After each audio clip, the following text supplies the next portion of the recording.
Hey there, my name's Chris, and I'm in Melbourne, Australia currently.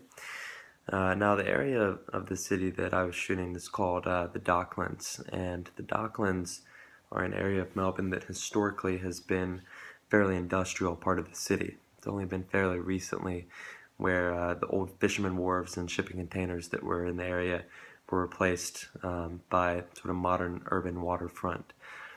Now, that modern urban waterfront is still being developed, as you can see in the video, cranes and construction going on everywhere.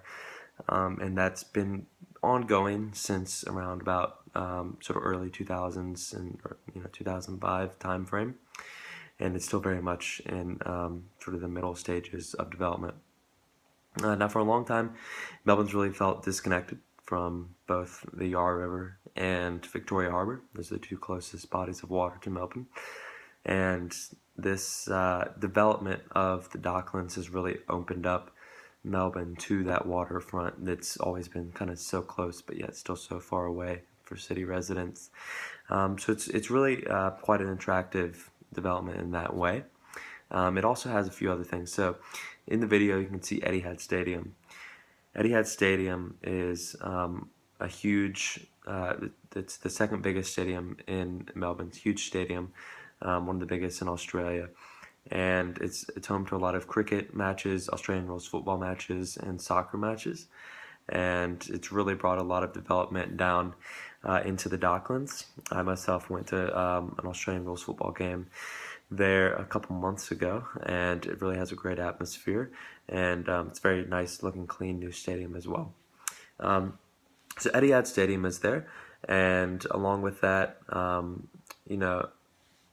there are a lot of headquarters for banks there, a lot of other office buildings, and a lot of Melburnians are also choosing to live in the Docklands. So there's going to be about around 20,000 people that eventually call this area home. That's the plan.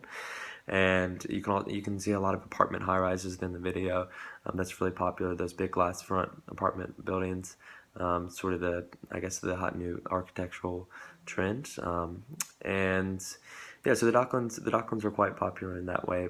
In terms of how people feel about it, otherwise, a lot of people do sort of bash the Docklands for being a bit soulless, and me myself, I do find the other more developed areas of the city to have a bit more character, but I think that also comes with age, and since the Docklands are really a new addition to the city, a very new addition to the city, I think it will take some time for them to sort of develop that character of their own.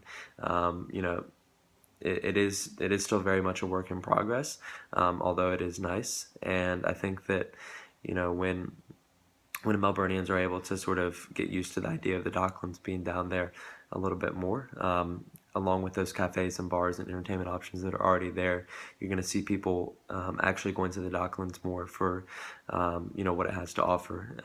So yeah, that's the Docklands, and thank you for listening.